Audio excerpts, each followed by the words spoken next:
Good morning, good afternoon, and good evening to all our distinguished participants joining us from different parts of the world. On behalf of Eurasia Research, I warmly welcome you to Singapore Online Life International Conference held on 6 July 2026. It is truly a pleasure to see researchers, admissions, scholars, and students from various countries gathered together on one global platform to share knowledge and innovative ideas. Today, conference brings together experts from diverse disciplines, and we are excited to begin the intellectual journey with insightful discussions, meaningful engagements, and global collaborations. Before we, before we begin, I would like to share a few important instructions. Kindly ensure your Zoom name is renamed to your full name for attendees' purpose. Please keep your microphones muted during presentations. You may post your questions in the chat section. Each presentations will be limited to 10 to 15 minutes. Certificates and receipts will be shared via email within 2 to 5 minutes.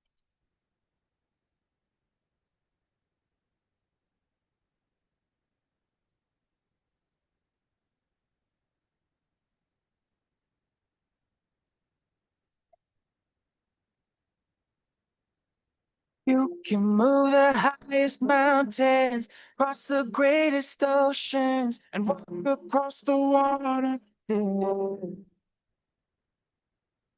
You feel defeated, falling on your knees and looking up for some hope tonight. You try to stand up, but you throw your hands up. You no longer have the strength to fight. You've seen too many sunsets, too many days ending in the darkest night. But on your own, you'll never know, you'll never know. If you move the highest mountain, the greatest oceans, walk across the water. Believe you can move the highest mountains, across the greatest oceans, walk across the water. If you believe,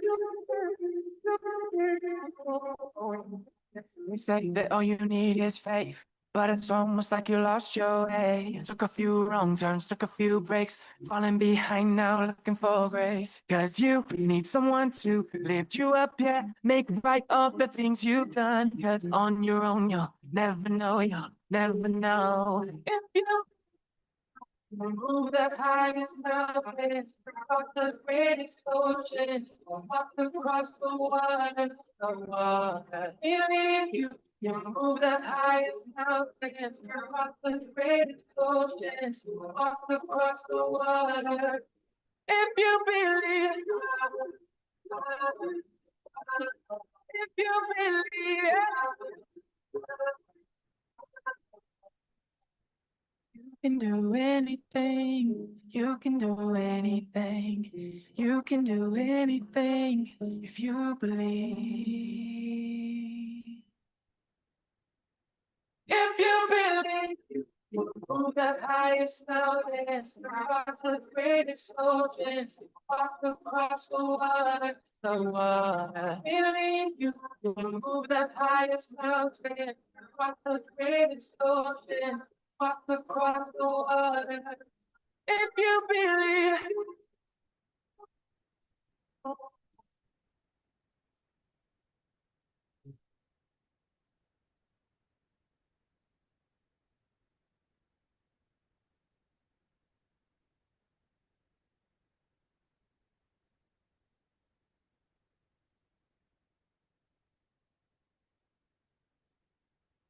Welcome to Eurasia Research International Conference. Please allow me a moment to introduce Eurasia Research to you in a nutshell. With over more than 1 million satisfied members and associates spread across the globe, Eurasia Research is a scholarly association who have been working for nearly a decade. Eurasia Research has organized several successful international conferences, workshops, and training programs at various reputed institutions and grand venues. Eurasia has been tirelessly working for research world and have not stopped their endeavors with even during difficult times and have presented research community with online platforms which was safe and convenient method to continue their passion. We are an international community of researchers, practitioners, students, and educationists who aim to bring together worldwide researchers and professionals, encourage intellectual development, and to create opportunities for networking and collaborations. These objectives are achieved through academic networking, meetings, conferences, workshops, projects, research publications, academic awards, and scholarships. We provide scholarship to deserving candidates to promote students and research scholars to participate in the international conference. Young Researcher Scholarship is provided in the form of a full registration fee waiver. We have vast experience of publishing papers for more than 7 years. Our associated journals publish original papers, review papers, conceptual framework, analytical and simulation models, case studies, empirical research, technical notes, and book review. We cater to more than 30 plus themes in the area of teaching and education and have registered ISSN and have following renowned indexing, Google Scholar, CrossTag, iAuthenticate, Crossref, the Keepers Registry, Scribd, Portica, Road Directory of Open Access Scholarly Resources, Registered Data Provider, PKB Index. We will soon be applying for Scopus too. We have a wide network of 100 plus international acclaimed Wiki node across the globe who share their knowledge and guidance with the participants with open hand. We have a large number of committee members and advisors who support us and guide us through their expert opinions and decision-making capabilities. We could not have thought of reaching here without them. We also encourage our participants to connect with more than 20K plus followers on our social media platform where they can share their research and interest, join our Facebook group and academicians, and be a part of the discussion by researchers and academicians. We also have several collaborations with universities, colleges, and institutions to better serve all interested in like-minded intellectuals. With great enthusiasm and pride, we would like to request our participants to enjoy the benefit of our lifetime membership in just US60. We have over 10,000 plus members from across the globe. We would like to share some of our past participants' experiences with you. Thank you for your patience and valuable time. Moving forward with the conference.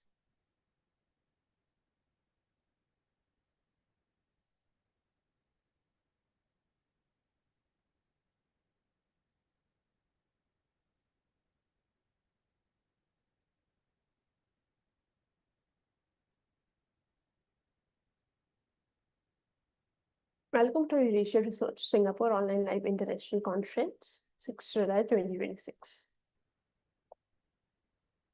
Today we have presentations and participants from 3 countries around the world. We are broadcasting this conference on YouTube Live on multiple pages of Eurasia Research. The links for the live sessions are shared in the chat box.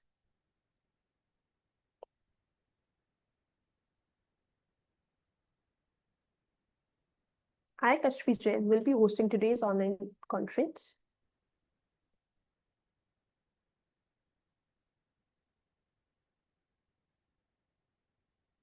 Terra President, Renam Sally, PhD, Higher Education Executive, retired Adjunct Professor, Boston College, Destin Hill, MA, USA.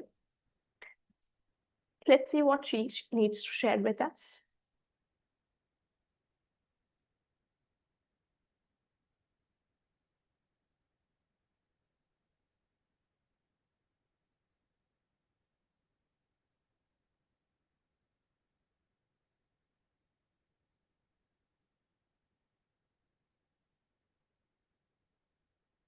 My name is Dr. Lynn Shelley, and I'm an executive leadership consultant, full professor, retired. I am currently teaching adjunct in the executive doctoral program at Boston College in Chestnut Hill, Massachusetts, and at the University of New England in Portland, Maine, in their doctoral program as well. I've been in the profession for 44 years as a teacher and as an administrator from grades pre-K through doctoral programs. And I consult with colleagues around the world in these areas of leadership and culture building and transformation and strategic planning. And my research is focused in areas such as that, not only in education, but crosses over into other disciplines that have common goals and common strategies that need attention and need to be moved forward in this ever-changing global world.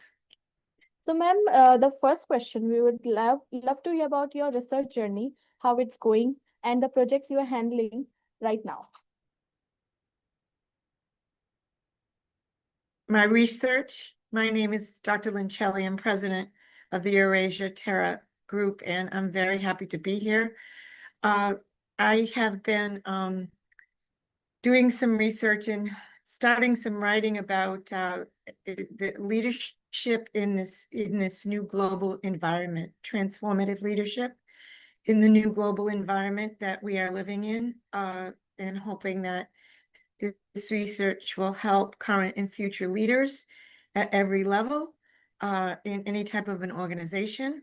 It's very interesting because of the AI connection, because of the global impact that the cultures and the variables that are happening around the world are having on every organization. Thank you so much, ma'am, for sharing such delightful thoughts. And ma'am, my next question would be, could you please share with which paper you are working on that in this moment? Transformative leadership in a global environment. Okay, ma'am, good to know that. And ma'am, how do you manage to balance your teaching responsibilities alongside your research work as well?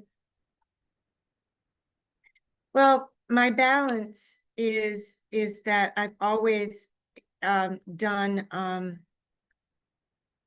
work and research that I can use and apply to my administrative and consulting positions. Right now, I am an executive leadership consultant. So the research that I'm doing really applies to my role as president of Terra, but also in work that I do with colleagues that are still in practice, and I can help them along the way to enhance their leadership skills. Thank you so much, ma'am. And ma'am, do you travel internationally as part of your research work? I travel to the Terra conferences as the president, and usually I do a keynote. I've been in education for 44 years, every level. Most recently, the Dean of Graduate and Professional Education at LaSalle University in Newton, Massachusetts, United States. And prior to that, I was Dean of Professional Leadership Programs at Endicott College in Beverly, Massachusetts, United States. And my main travel was with Eurasia Terra as the president and keynote speakers. So that's what I have done. I've also done other conferences, but once I became president, I felt like I needed to really give my focus to the organization, to Eurasia Terra, and to be able to impact around the world.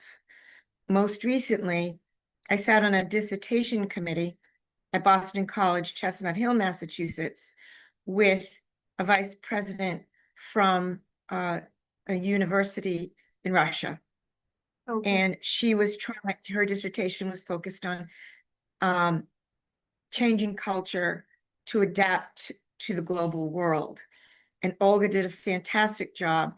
And of course, when I have those kinds of opportunities, I talk about this wonderful organization so that we get a presence around the world. Thank you so much, ma'am. Thank you for sharing the details with us. And ma'am, my last question would be, what advice would you give to early career researchers, like the beginners, and what advice would you like to give them?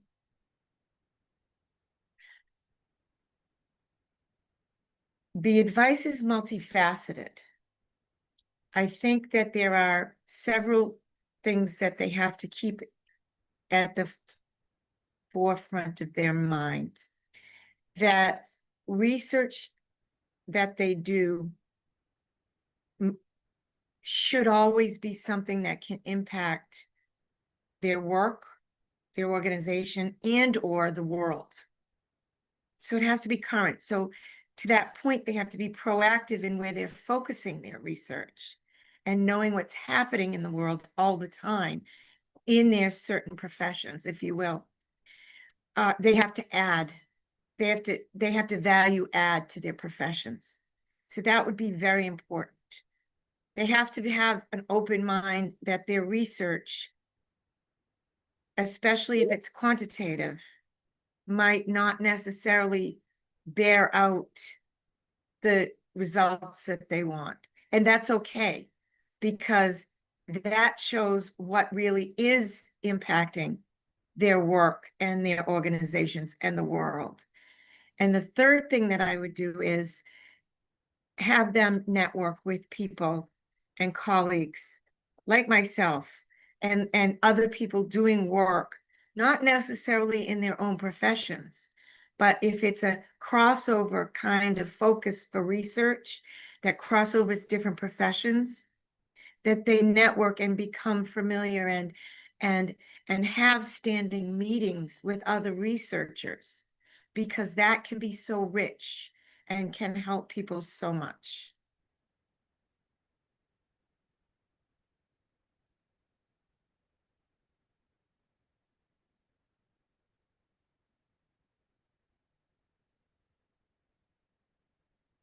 Next eminent speaker, Rhea Ross, Statera Research and Practice Center for Sustainability.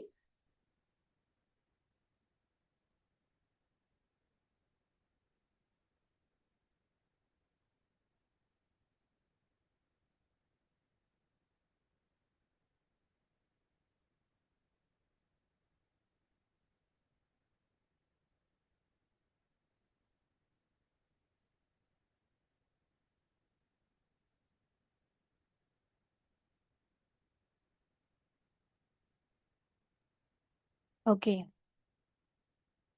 Good morning, Rhea Rouse, Senior Researcher at Statera Research and Practice Center for Sustainability and teacher at Lanima High School. Welcome to the chat session for Eurasia Research. How are you doing today? Oh, I'm fine. It's summer, and I think everybody is fine in summer. Yeah. So we are starting, okay? So you have presented on the topic like curriculum development for transformational learning and sustainability competences in the era of sustainability crisis at the conference. So please explain your research in a nutshell. Well, just to give some background, that my PhD thesis was actually focusing on teacher ecological identity. And starting from that idea that we talk about so many problems in the current sustainability crisis, but how does it all start from our identities, our own value systems and worldviews, and how it all lands in our practice? This was something that interested me in the very beginning. And when you think about different research and studies, we are living in the world of science, which is actually overwhelming. We have so many theories, so many concepts, but we shouldn't forget that one criteria for truth is practice. So it has always been my interest to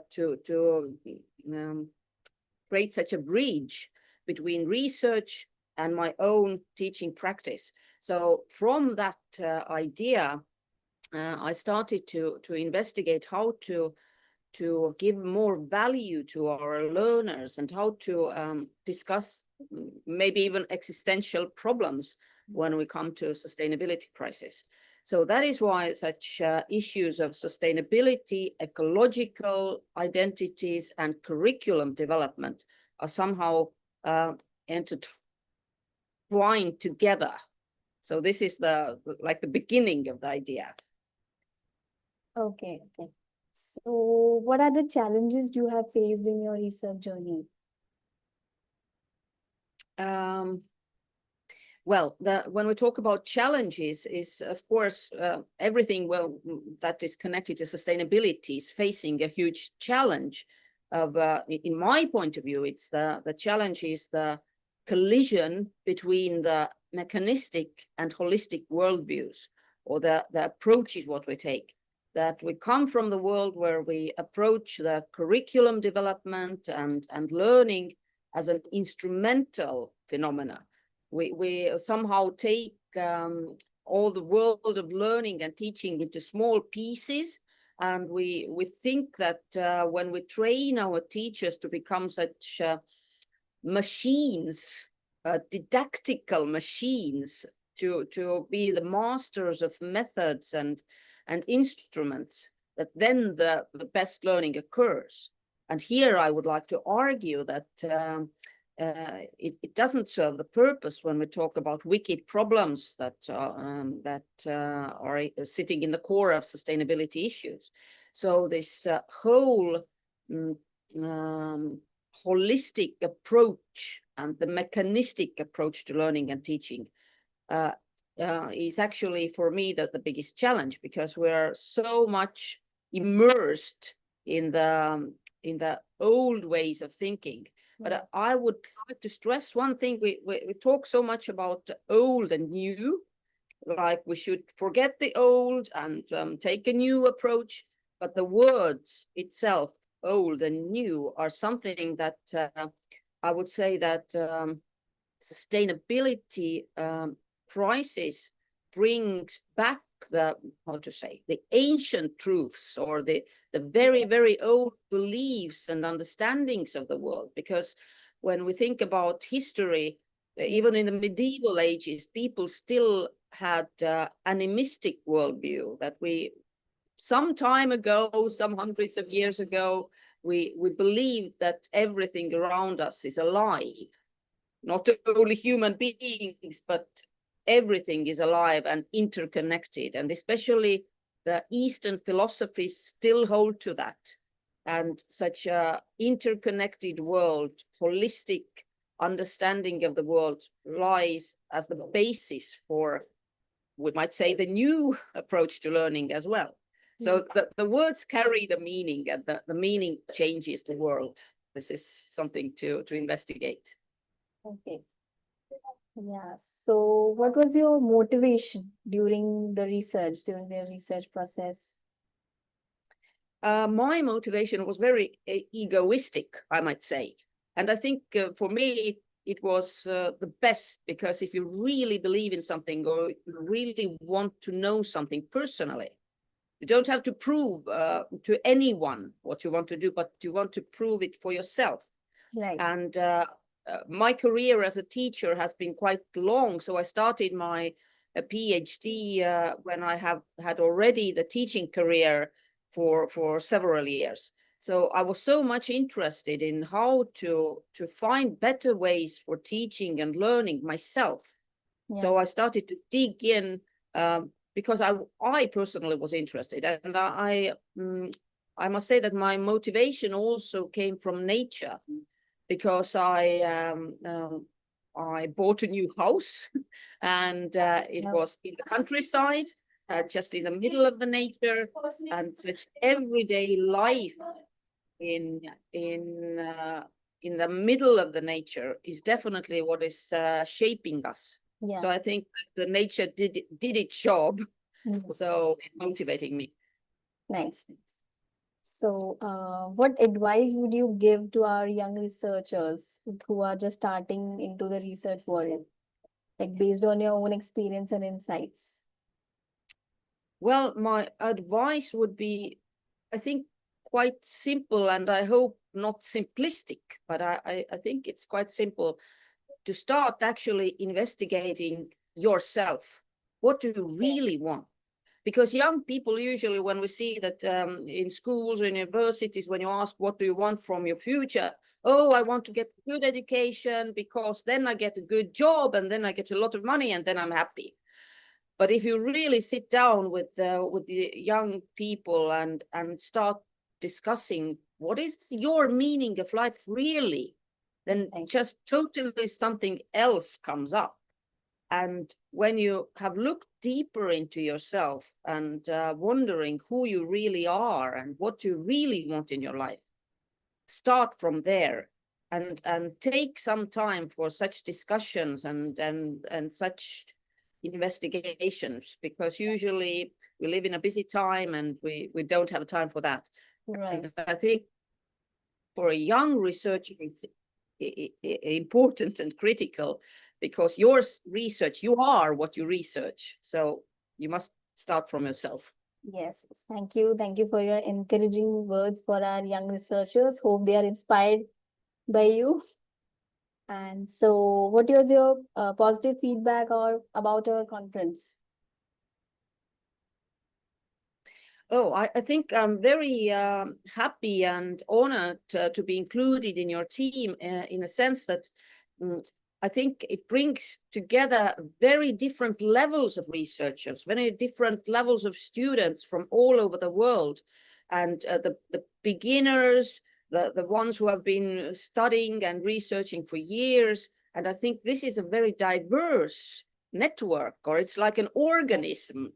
We might say that we are like a growing forest with big and old trees and young ones. And I think this creates such an interesting dynamic. And therefore, I think it's a very interesting and potential network what we have here. Okay. Okay, so thank you so much for sharing your experience. Thank you for attending this chat session with us, and we are honored to have you. And it will be great to see you at our future conferences.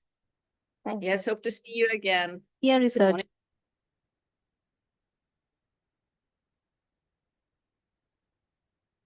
Just allow me a moment.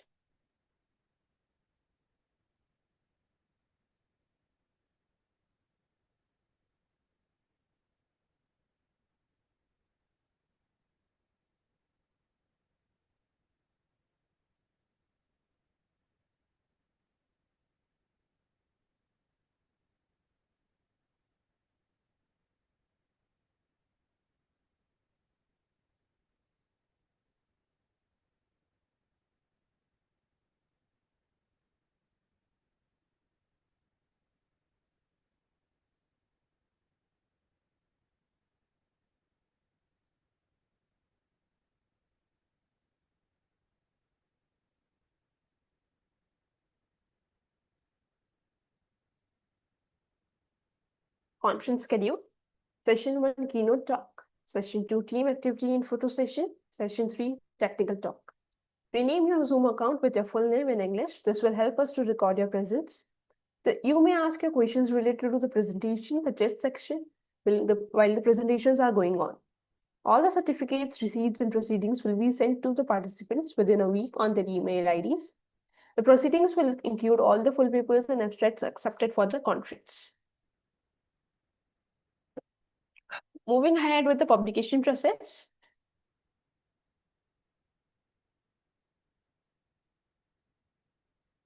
The publication process starts once the registration process is complete. The author needs to send their papers, consent forms, and reviewer details on the email ID, convener@eurasiaresearch.info. The abstracts and papers received will be first published in the conference books of proceedings online. Only the selected papers will be moved in our publication timeline. The reviewer reports will be sent to the authors once the review process is over. The final stage of publication starts after receiving the revised papers from the authors. Please note that the abstract publication process takes around 15 to 20 days after the conference dates, and full paper takes around 2 to 3 months if all the editorial guidelines are followed within the given deadline. Our first keynote speaker of the day is Dr. Anurag Hazarika, Assistant Professor at Tezpur College, Assam, India. Topic: the role of micro, small, and medium enterprise in rural development of selected districts of Assam, India. Please present your presentation, Dr. Anurag.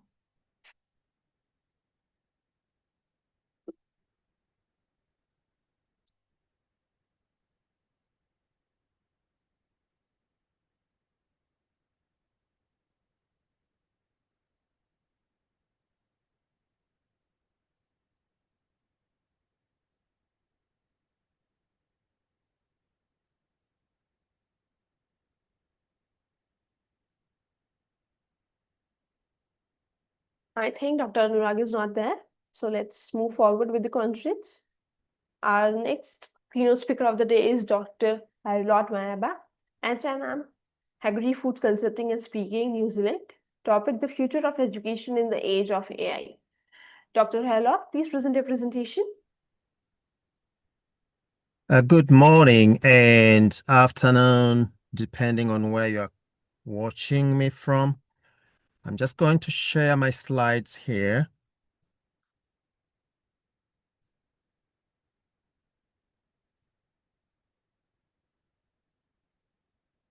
Okay, are you able to see my slide here? Yes. Good. Thank you very much for the invitation. And I was supposed to be there today in person, but some family issues, challenges just disrupted the whole thing. But anyway, thanks to technology because I'm still able to present. So my topic is the future of education in the age of AI. So there's one thing that everyone is talking about, and it's about AI. Every day we hear this, and it has crept into our education system as well. And it looks like most people, they don't even know what to do. We are still trying to figure out how do we position ourselves as lecturers, as students, even as the system. So education changes when society changes. And we know that at the moment, society has changed because of AI. Now, we know that education begins at an early stage to prepare somebody. It's not about exams. Now, when I talk about education in this context, I'm talking about informal education. So the slide here is just showing a few things that I'm going to go through today. So if you see on my screen here, education starts, this is just a short history of education. The oral tradition, these are the stories, the value practice and practices that are passed on to us, even at an early age when we are growing up.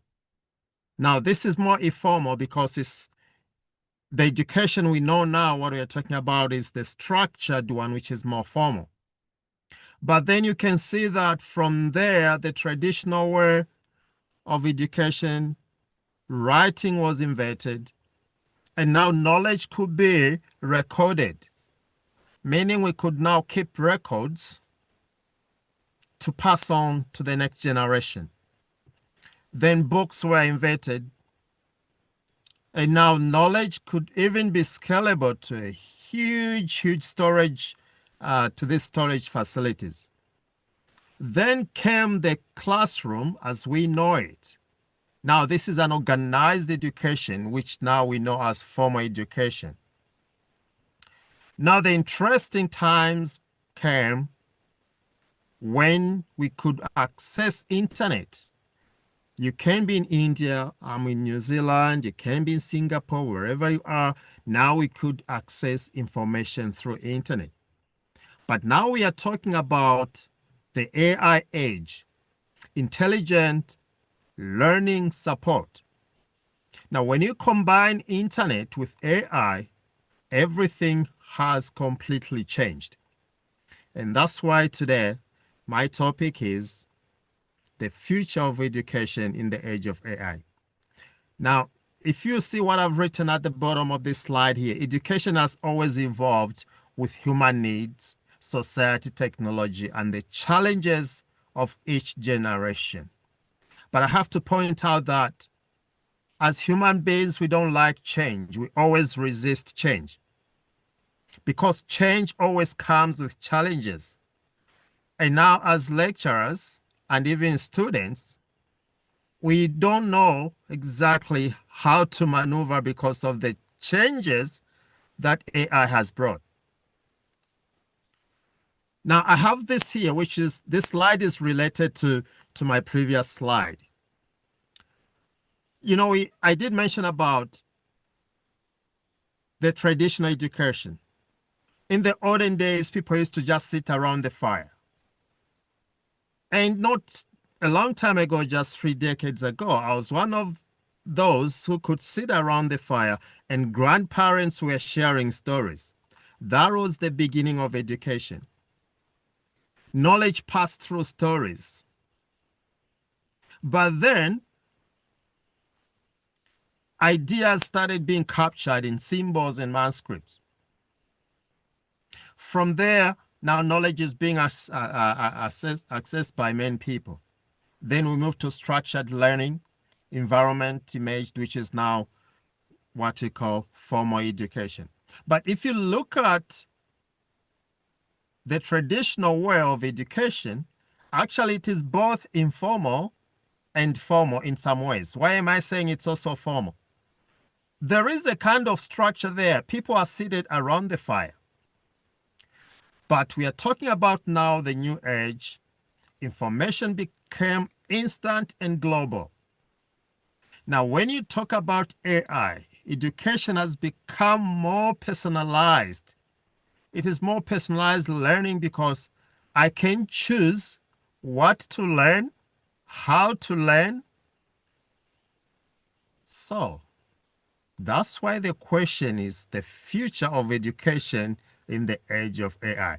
Now, when I talk about the future of education in the age of AI, I'm talking about the structured education, the formal education, where you have to apply to uni, you go and sit in classroom or in a lecture hall, and you'll be there for 3-5 years till you get your degree.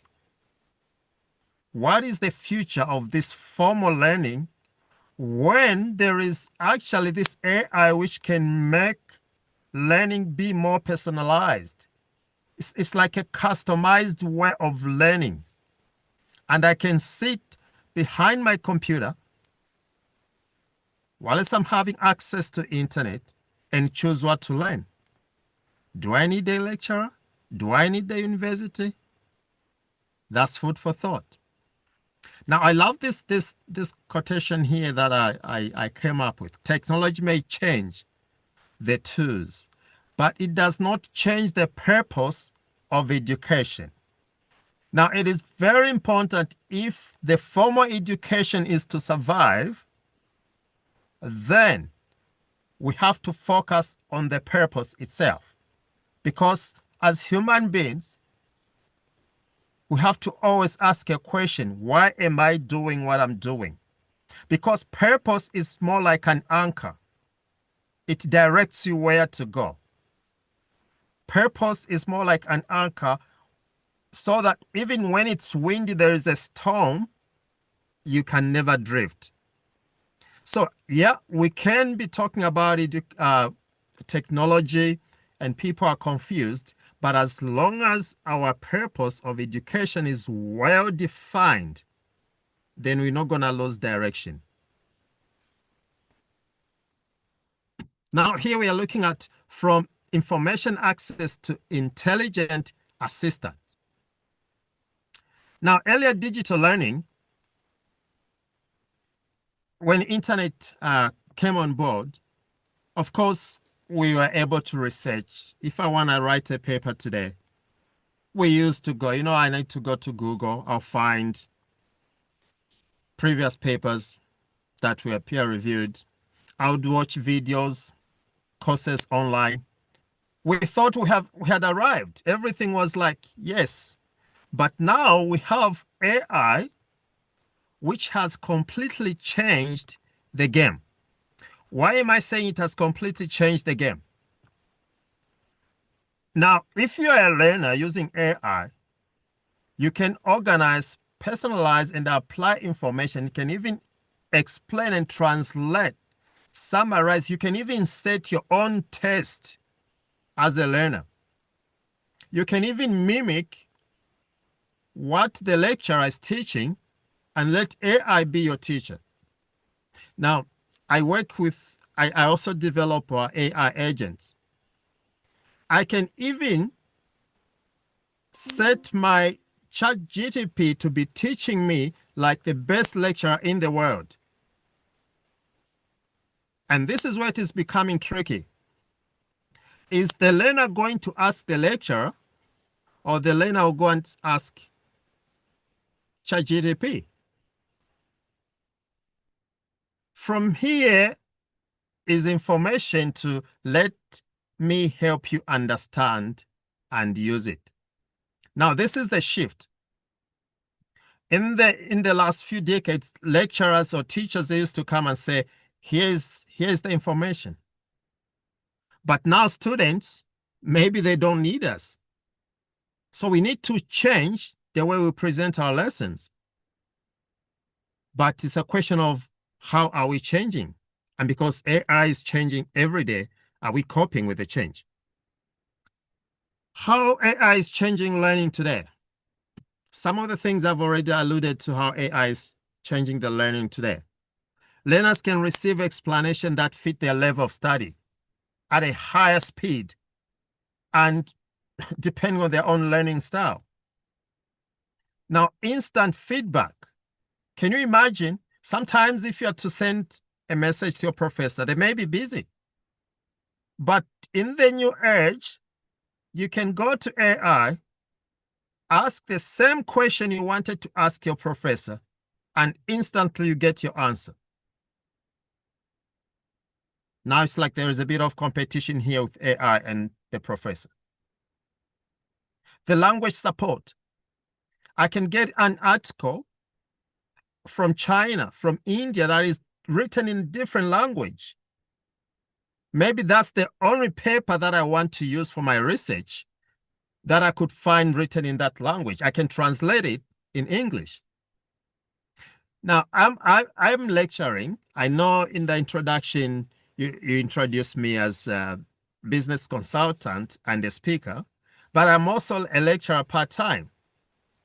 Actually, I'm a lecturer part-time at a university back in Africa. I prepare all the exams and the lessons. I even cloned my own voice to record my lessons if I don't want to sit in front of the computer to record. So as a teacher, as a lecturer, I have this support using AI. AI can provide answers. Teachers help learners ask better questions. Now, I love this.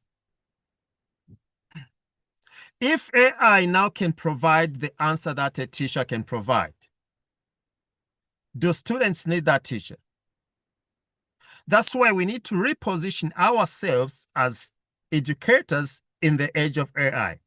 So maybe it's time as teachers, we start helping learners to ask better questions when they are searching for answers. Now, can you imagine that it sounds like as lecturers or educators, we're competing with AI? Some students, before they even come to ask you a question as an educator, maybe they have already asked question, ChatGPT has already given them an answer. By the time they come to you, they're comparing what they have already learned from AI. But it's a question of how are they asking those questions. So maybe we need to reposition ourselves to start guiding, mentoring, and even become critical thinking coaches where we are there to guide learners to come up with better prompts so that as they are using this technology, they're getting the best answer. Now, the issue of ethical comes in. This is a huge challenge for my fellow lecturers. A few months ago, I traveled to Africa in Zambia. That's where I'm a lecturer, as a part-time lecturer. And I asked them a question. I said, what are your policies about the use of AI? They couldn't give me a very clear answer on that. Now, this is a problem because almost everyone is already using AI. But if we, as leaders, we don't guide, we are not leading in that area of ethical issues, there is a problem here. And the point I've written at the bottom of my slide is the future is not about replacing teachers.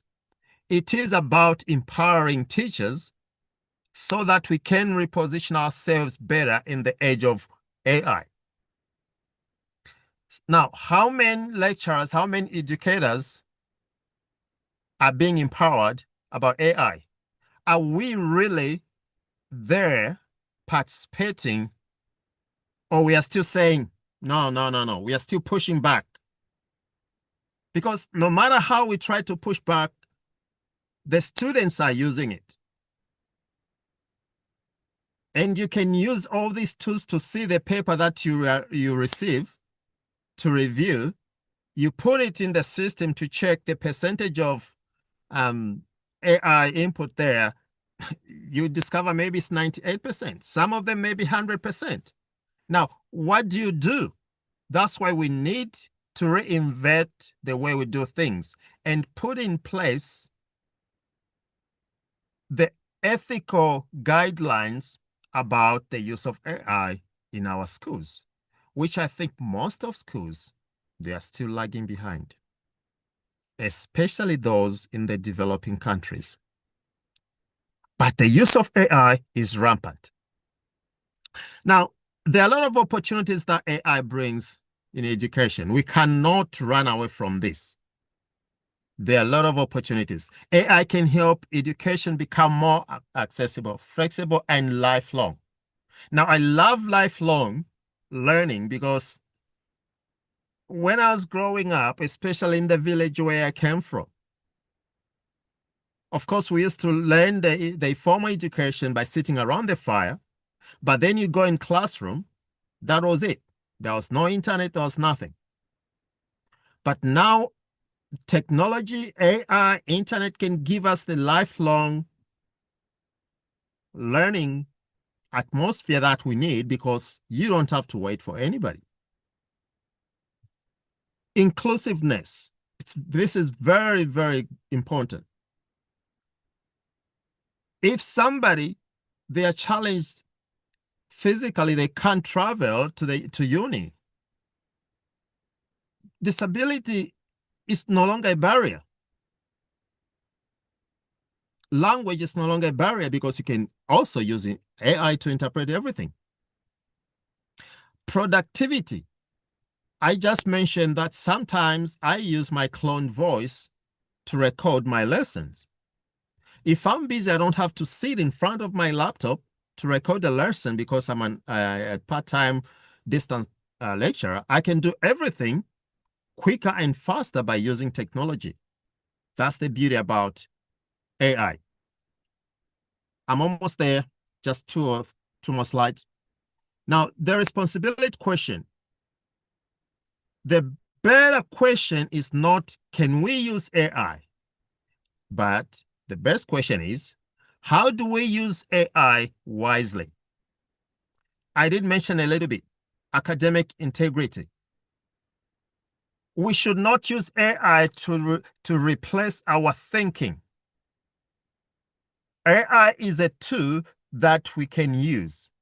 But as a lecturer, I'm seeing this creeping in our education system where people, they no longer, students don't want to think, don't want to spend time to think critically rather. They just want to put a prompt in ChatGPT, produces their whatever output. Some of them, they don't even check what ChatGPT has produced, and they send it to a lecturer. Sometimes they don't even check that even the instruction they gave ChatGPT to produce whatever they produced has been sent for marking as well. Misinformation and bias. Do we really critically check the sources of the information? Because remember, we are still, AI is still moving, still developing. It's not everything that it spits out, you can just pick it up and say, that's it. Privacy. Student data and personal information. Do we even know how to go about all this? What are the rules around privacy? Now, the inequality comes into play as well. Remember, we are a global village. The same AI, which is supposed to level the ground for every learner, can bring inequality because if I'm here I've got a PhD student where internet is pretty cheap.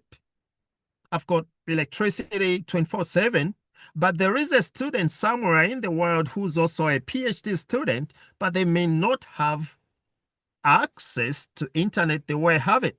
Now you have someone here who can just go on ChatGPT and answers are given just like that, instantly.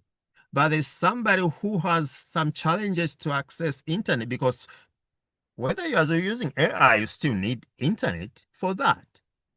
So we need also to look into this. Yeah, we have AI and people are using it, students, but it can also bring inequality because we are a global village. And when it comes to writing papers, we don't have the same, advantages compared to other people from other parts of the world. Predictions, the future of education with AI. Now, AI learning assistants. I just mentioned here that I've cloned my voice that can record. Now, I'm holding back because I develop AI agents. If I wanted, I can develop an AI agent that will be teaching my students in Africa while I'm not there. Now, students can also develop their own AI agents as a tutor. That will be answering questions. And you can actually, it's interesting what you can do on AI. You can actually tell ChatGPT to be giving you answers of the top professor in the world, maybe from the US, from the UK. And ChatGPT will be answering questions as that top professor. Now, I know this to most educators becomes a problem, because the question comes, then do students still need me? Global classrooms, learning will increase cross borders, time zone, and institutions. So can you imagine if I've got 10 AI agents that can handle all the lessons? In no time, I can come up with an online university with AI agents who are lecturers lecturing students in different subjects. Pretty much you can do that. But it's a question of the human being. Where are we going to be, or how do we reposition ourselves? Problem-solving focus. Assessment will shift from memorizing facts to applying knowledge. Now, we need to continue learning and learning, and relearning will become a lifelong habit. Why? It's because things are changing so quick. My PhD that I just completed a few years ago, how relevant is going to be in the next 2 years? Right now, I'm a market consultant, and things are changing so fast. Maybe people may just set up an agent that can do market consultants for them, the same way I spoke about education. Human skills will matter more, not less. Now, I love this slide here, because this is the game changer for us. Human skills will matter more, not less. AI may help us write, do those calculations, translate, even make good designs, analyze, but human beings will still dream, care, lead, and give meaning. We are social beings. So if a student can still ask ChatGPT to offload the answers, but that human touch is not there. And that's where us lecturers, we need to reposition ourselves. Creativity still has to be there. How do we communicate? The empathy. This is a human aspect that we're able to actually give to our students. Ethics, leadership, guiding, adaptability. But my favorite of all is purpose. And I want us to focus, if we forget all these, is to focus on why education. And I'm talking about formal education here. Why education? What is the purpose? As long as we don't lose focus on the purpose of education, then AI will never replace me. Because I know my purpose as a lecturer is to reach to that student who's struggling, not just as a student in economics, but as a student who's a human being who's going through some challenges at home. Maybe they have just lost their parent. That's a student, that's a human being.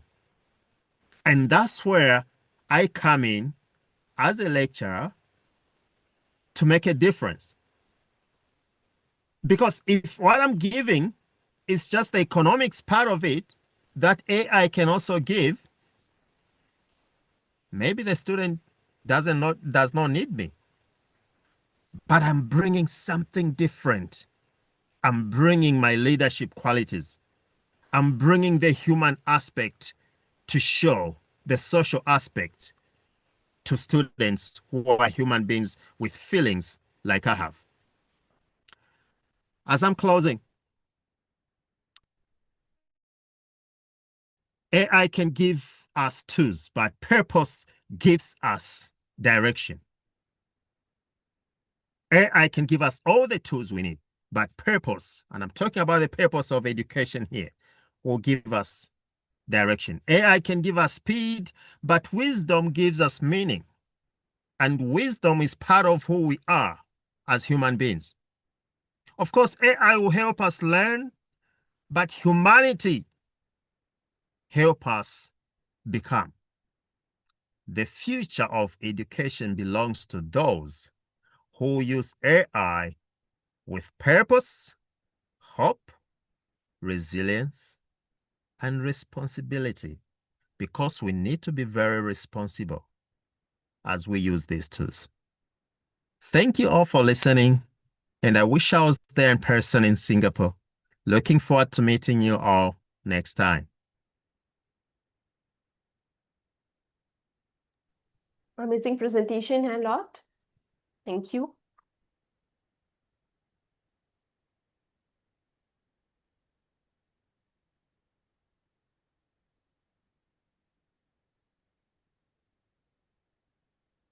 Team activity and photo session. Let's proceed towards the team building activity. Sometimes we miss the opportunity of connection and linkage with